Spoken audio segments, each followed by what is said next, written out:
jemaat yang dikasihi Tuhan. Apa kabar semuanya? Kita masih di awal tahun, tentunya semangat kita masih baru. Dan kami berharap semangat kita masih akan terus berkobar sampai di akhir tahun 2023. Tahun 2023 kita boleh bangkit, pulih, bersinar dan penuh kemenangan di sepanjang tahun ini. Amin. Kami mengucapkan selamat bergabung di channel YouTube kami di GBT Home Kedung Gebang.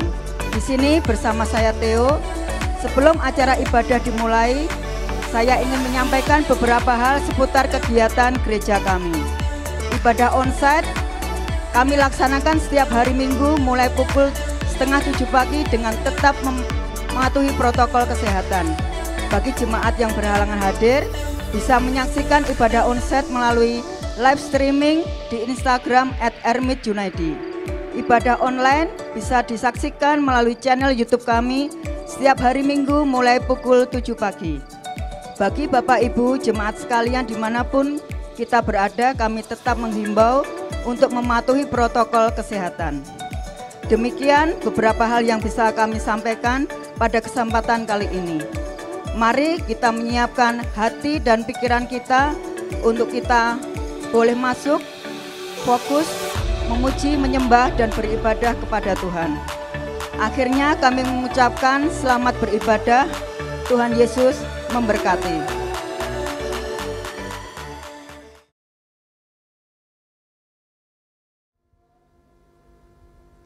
Shalom Bapak Ibu yang terkasih di dalam Tuhan. Mari saat hari ini kami mengajak semua yang bersama-sama beribadah untuk memberikan pujian penyembahan hanya bagi Tuhan. Sebab Dia Tuhan dan hanya Dia yang layak untuk dipuji dan ditinggikan.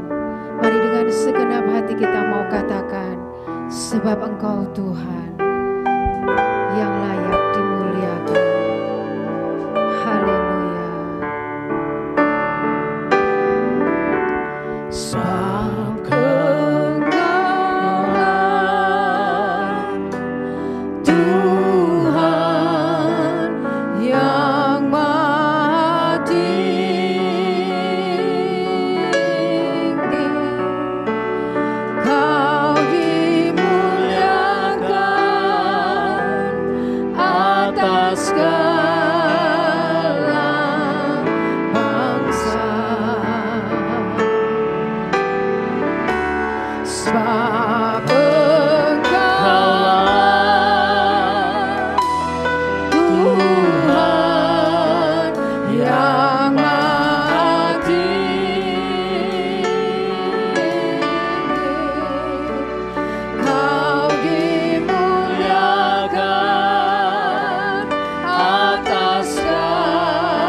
Mari angkat hatimu, katakan, Kau ku sembah.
hanya Engkau Tuhan yang layak disembah. Engkau Allah yang hidup, Allah yang gagah perkasa, Allah yang luar biasa dan dahsyat adanya. Engkaulah Yesus Tuhan, Allah yang layak dipuji, dimuliakan, diagungkan. Dan kami percaya Tuhan saat ini, Engkau selalu diagungkan dan Engkau selalu dimuliakan. Inilah pujian, hormat kami yang kami naikkan di hadirat Tuhan. Biarlah ini menjadi persembahan yang berkenan di hadapan Tuhan. Karena kami tahu Tuhan, Engkau adalah Allah yang layak dipuji. Dan Engkau bertahta di atas pujian kami, umat. Terima kasih Tuhan. Saatnya kami mendengar firman Tuhan. Urapi hamba-Mu yang akan menyampaikan firman. Pakai hamba-Mu lebih hari lebih dahsyat. Sehingga banyak jiwa diselamatkan, banyak jiwa dimenangkan. Untuk kemuliaan Tuhan. Kami percaya firman-Mu memberikan kesembuhan, firman-Mu memberikan kekuatan, firman Tuhan memberikan pemulihan di dalam hidup kami. Kami sambut firman Tuhan di dalam nama Tuhan Yesus Kristus. Haleluya. Amin.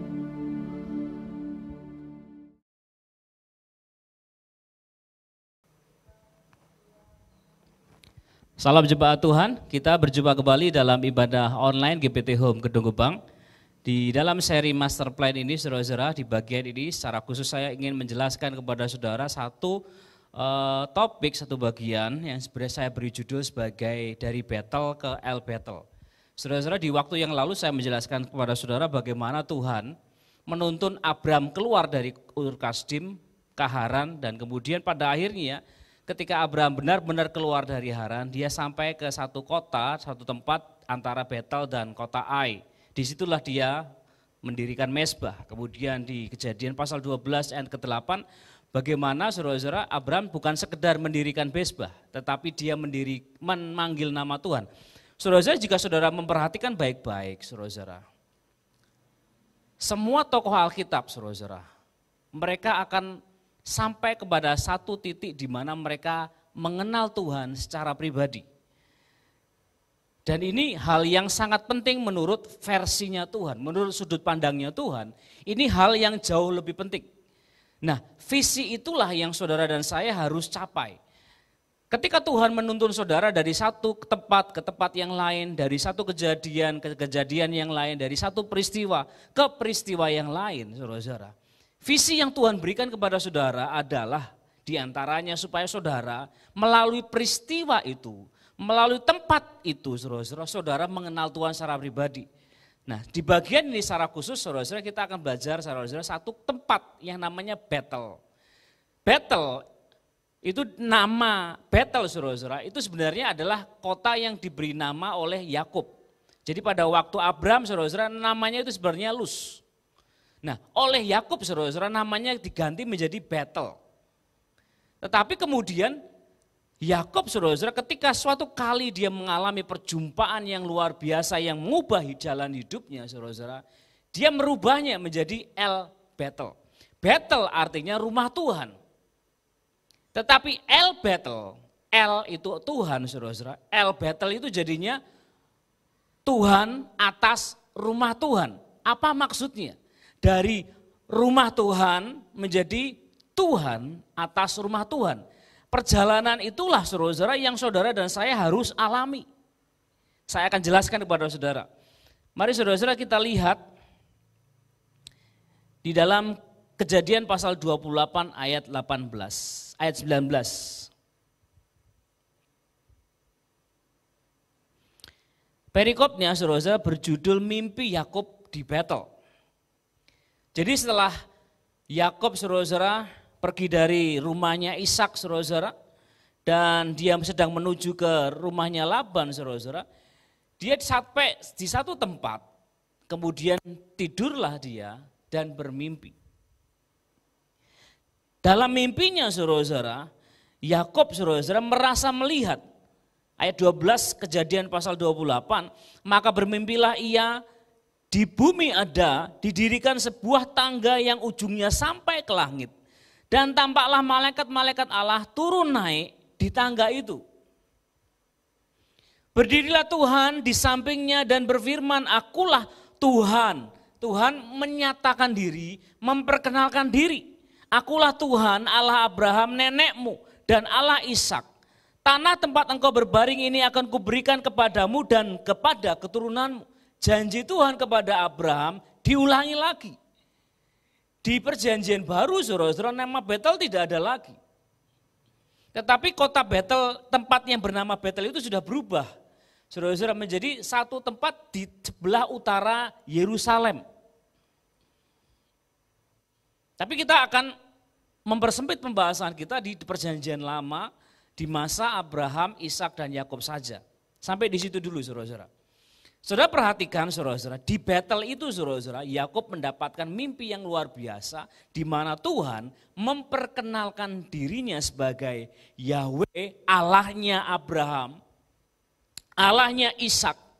Dan Tuhan mengulangi lagi janjinya, janji yang Tuhan sudah berikan, Tuhan sudah mengikatkan janji itu kepada Abraham dan pernah disampaikan juga kepada Ishak dan sekarang disampaikan kepada Yakub.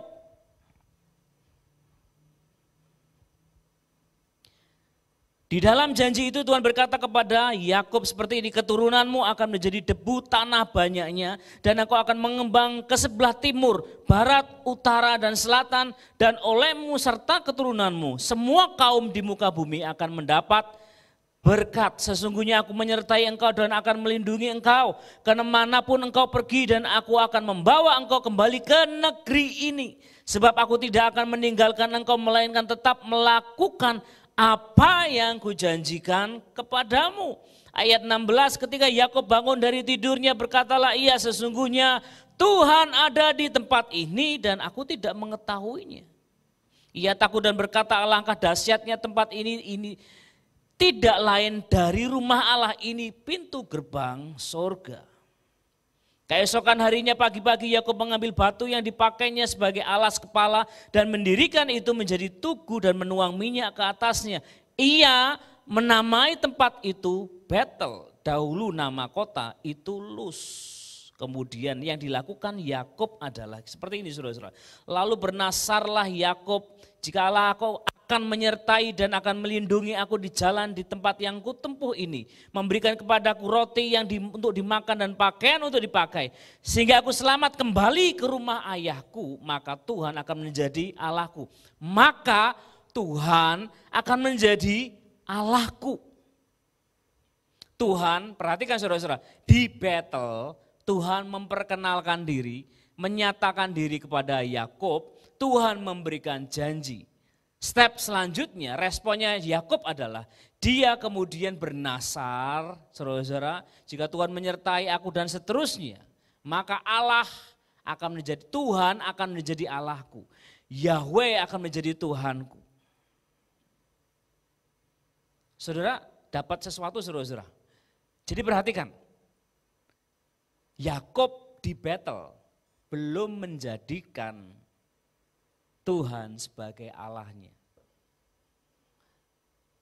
Belum saudara-saudara. Tetapi Yakub bernasar, kalau aku benar-benar disertai seperti yang dijanjikan Tuhan, maka Tuhan akan menjadi Allahku. Tapi Tuhan belum menjadi Allahnya Yakub.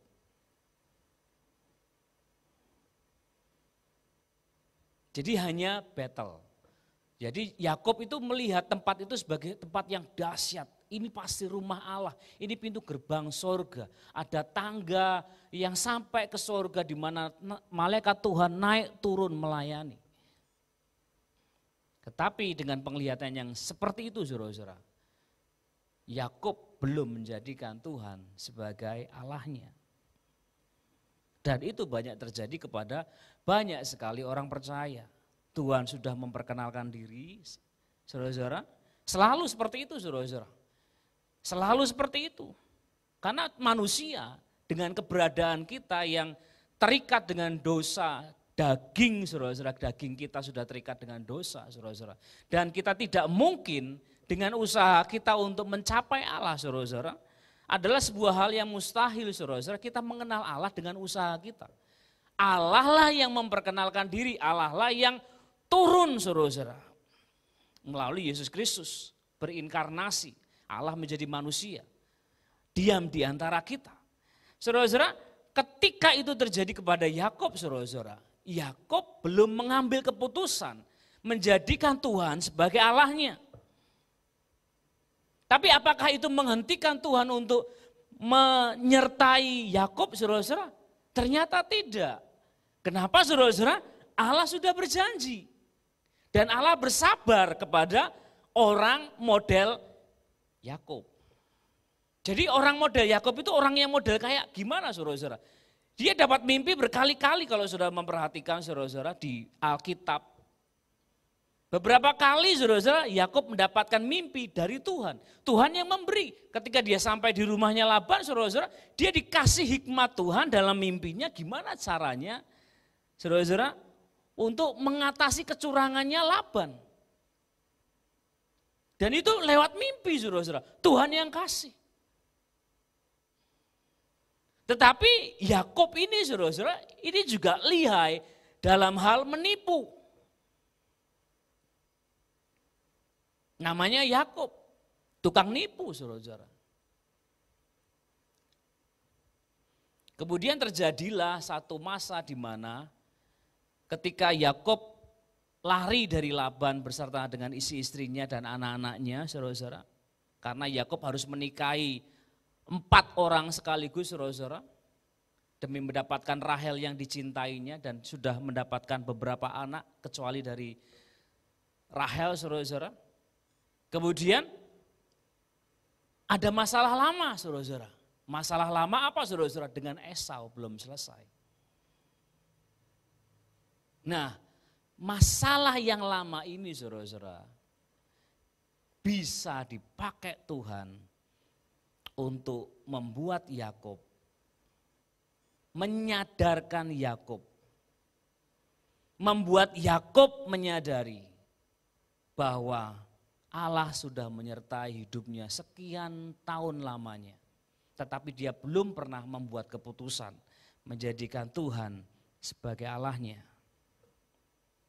Bayangkan, saudara-saudara, hidup disertai Tuhan selama bertahun-tahun, ditolong Tuhan sedemikian rupa, saudara-saudara. Tetapi Yakub belum pernah mengambil keputusan untuk menjadikan Tuhan sebagai Allahnya. Dia tetap di battle. Tapi suatu kali, saudara-saudara, karena masalah Esau ini, saudara-saudara, dia dalam kondisi yang sangat takut karena Esau juga sudah jadi sangat kaya dan punya banyak anak buah. Nanti kalau saudara membaca baik-baik cerita tentang Yakub dan Esau ini, saudara-saudara, Yakub itu sebenarnya juga sudah berusaha untuk memenangkan hatinya Esau. Tetapi, saudara-saudara, sedikit saja, saudara-saudara, kalau Tuhan tidak melunakkan hatinya Esau, saudara-saudara, Yakub dan istri dan anak-anaknya, saudara-saudara, akan mati. Tapi Tuhan tolong. Demi apa, saudara-saudara? Demi supaya seseorang yang bernama Yakub ini, yang hobinya nipu ini, saudara-saudara, hidupnya diubah. Tuhan bersabar loh, saudara-saudara. Lihat, saudara-saudara, Kejadian pasal 35.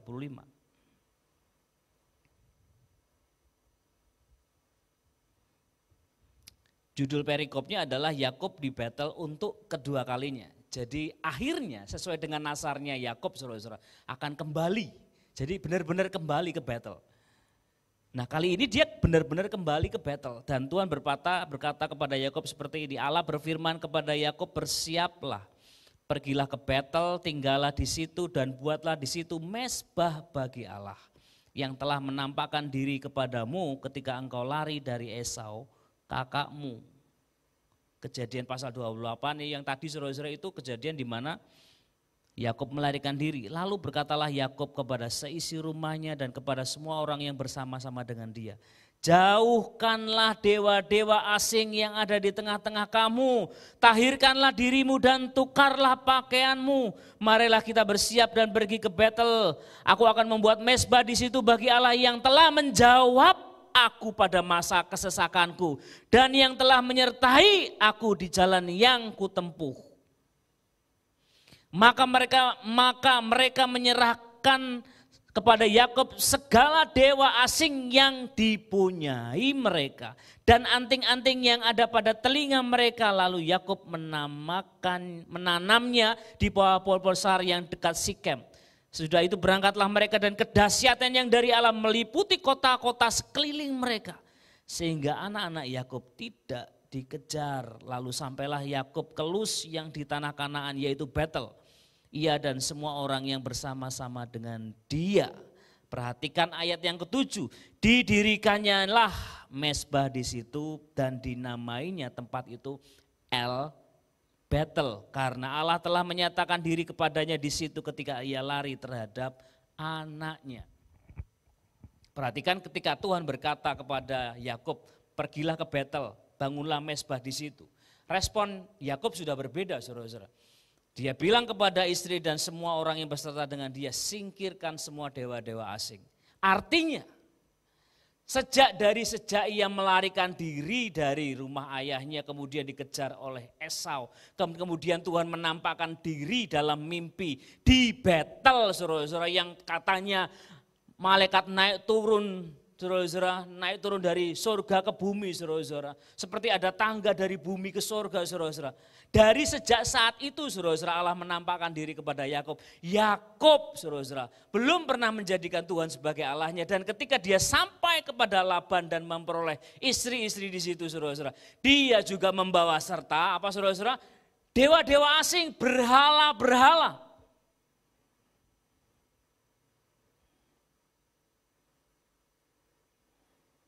Dan Tuhan bersabar, saudara-saudara. Sampai satu titik, satu peristiwa di mana Yakub tidak bisa mencari pertolongan kepada siapa-siapa kecuali oleh karena mujizatnya Tuhan. Tuhan tolong. Dan Yakub memenuhi nasarnya, menjadikan Tuhan sebagai Allahnya. Dan bagian yang menarik adalah nama Betel, saudara-saudara, dia rubah menjadi El Betel. Saya ulangi lagi Kejadian pasal 35 ayat yang ke-7. Didirikannya lah mezbah di situ dan dinamainya lah tempat itu El Betel. Nama pertama yang dia beri adalah Betel. Kemudian nama yang kedua yang dia beri adalah El Betel. Satu, rumah Tuhan. Yang kedua, Tuhan atas rumah Tuhan. Apakah saudara sekian tahun lamanya ikut Tuhan sudah menikmati mujizat Tuhan? Jika iya, puji Tuhan. Pertanyaannya adalah, apakah Tuhan sudah menjadi Tuhan atas hidupmu? Apakah Tuhan sudah saudara jadikan Tuhanmu? Apakah Tuhan Yesus sudah engkau jadikan Tuhanmu? Saudara menikmati penyertaan Tuhan, luar biasa. Itu luar biasa, saudara-saudara. Tetapi itu tidak cukup. Tidak cukup karena apa, saudara? Jangan-jangan kita belum pernah menjadikan Tuhan Yesus sebagai Allah kita. Dari Betel ke El Betel, rumah Tuhan belum tentu ada Tuhannya. Saudara dan saya bait Allah, tetapi belum tentu Allah berdiam dalam hidup saudara. Bisa saudara tangkap, saudara-saudara? Mari kita bertanya kepada diri kita sendiri. Mari kita bertanya di dalam doa kita, saudara-saudara.